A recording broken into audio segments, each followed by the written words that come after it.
10 दिन एकाग्रचित होकर के जपा नहीं होगा। और कामना की पूर्ति कैसे होगी?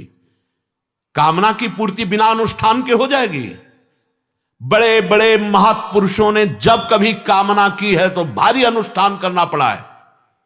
वशिष्ठ जी त्रिकालज्ञ और सृष्टि की रचना करने में समर्थ महापुरुष हैं। दशरथ जी पधारते हैं, महाराज हमारी अवस्था ढल चुकी है, हमारे पुत्र नहीं है, पुत्र की कामना है। वशिष्ठ जी ने ऐसे नहीं कहा जाओ तथास्तु तो हो जाएगा, नहीं, हम उपाय करवाते हैं लेकिन अनुष्ठान करना पड़ेगा। पुत्रेष्टि यज्ञ करवाई, श्रृंगी ऋषि वशिष्ठ बुलावा। अपने जो भाव अनुष्ठान करना था धर्मशास्त्र के अनुसार, तो उसके परम ज्ञाता श्रृंगी ऋषि थे, उनको बुलाया, पुत्रेष्टि यज्ञ करवाई, चरु प्रकट हुआ, अग्निदेव प्रकट होकर चर दिया उसको, उससे संतान। जहां कहीं भी देखो कामना की पूर्ति के लिए अनुष्ठान करना। तुम्हारा क्या अनुष्ठान है? असत आचरण, अधर्म आचरण, फल क्या मिलेगा? अशांति, दुख, चिंता, शोक। कह रहे भगवान हमारी कामना नहीं पूर्ण की, मंदिर में चले गए और बस ना वहां हम प्रभु के भाव से गए हैं कि मेरे प्रीतम, मेरे सर्वलोक महेश्वर। ये भाव भक्त के हृदय में होता है, केवल एक ऐसे स्वार्थ बुद्धि से। वो सुनेंगे, तुमने सुना है भगवान की बात, वो अंदर से कह रहे हैं गलत कार्य कर रहे हो, सुना तुमने? गीता जी में कह रहे हैं ऐसे चलो ऐसे चलो, सुना तुमने? वो कह रहे हैं तुम्हारा मानव देह धर्म से चलने के लिए, तुम्हें भगवत प्राप्ति के लिए मैंने दिया, भजन के लिए, तुमने सुना? अब तुम्हारी सुनेंगे भगवान। तिनकर काल रूप में भ्राता, बिल्कुल समझ नहीं आती।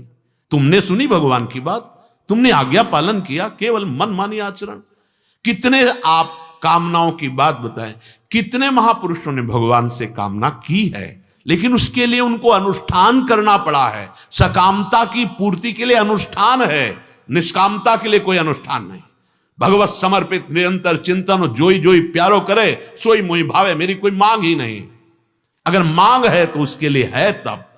अगर अटल पदवी प्राप्त करने की ठानी ध्रुव ने, तो देखो 5 वर्ष का बालक इसी मधुपुरी में, मथुरा में आकर के कैसे रह रहे हैं। भोजन भी त्याग दिया, जल भी त्याग दिया और वायु को भी रोक दिया। अखिल कोटि ब्रह्मांडपति भगवान आए और वो पदवी दी कि आज ऋषि उनकी परिक्रमा कर रहे हैं। आप क्या कर रहे हैं? कौन सा व्रत कर रहे हैं? कौन सा आप नियम ले रहे हैं? कौन सा आप तीर्थयाटन कर रहे हैं? कौन सी तपस्या करें? बस मनमानी आचरण भगवान से। तुमने भगवान की मानी, इस बात को समझिए आप। हम आपके मित्र हैं, हम कोई शत्रु नहीं हैं कि हम आपको डांटे। आपको हम वो बात जो हमारे हृदय में, हमारे संतों ने, हमारे शास्त्रों में, आप भगवान की आज्ञा के अनुसार चलिए, भगवान प्रसन्न हो जाएंगे। वही मेरा सेवक है, श्री भगवान कह रहे हैं, जो मेरा अनुशासन माने शास्त्र के अनुसार। तस्मात् शास्त्रम प्रमाणम ते। आपके आचरण कितना भारी अपराध हो रहा है। गर्भ में देखा बच्चा ठीक नहीं, नष्ट करवा दिया, बेटी है ठीक नहीं, नष्ट करवा दिया। ये कोई आप ककड़ी खीड़ा समझे हो?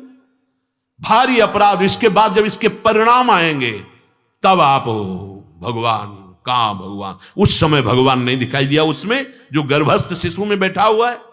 खुद उसका परिणाम उसके जीवन का एक सीमित समय है। अपने आप जो हो अलग बात है, आप उसके कर्ता मत बनिए। कहां इतनी छोटी छोटी बातों में आप ऐसे बड़े बड़े अपराध कर रहे हैं जिनका आपको स्मरण नहीं है।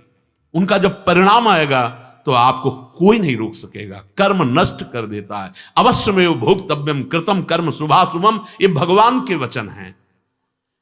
कोई भी अगर अनुष्ठान आपको सकामता पूर्ण करें, उसका अनुष्ठान शास्त्रों में लिखा है, उसके अनुसार कीजिए और परिणाम देखिए आता है कि नहीं आता।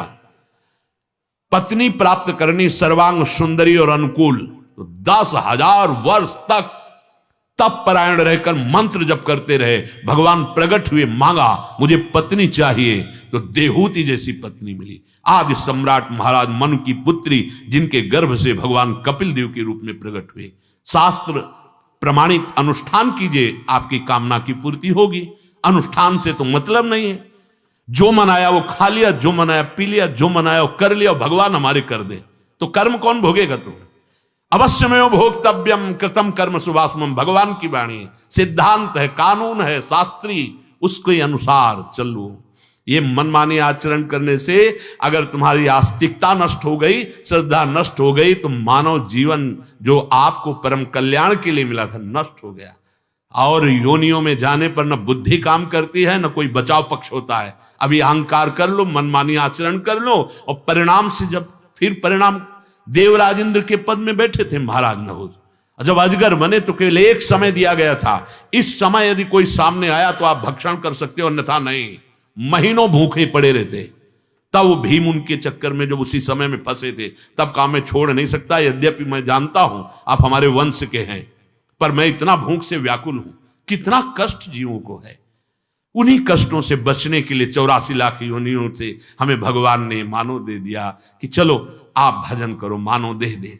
हम उसी कामनाओं में, और उसके लिए अनुष्ठान कोई नहीं है, कोई अनुष्ठान नहीं, कोई तप नहीं, कोई व्रत नहीं, कोई नियम नहीं, अपने को तपाया नहीं। कामना कैसे पूर्ण हो जाएगी?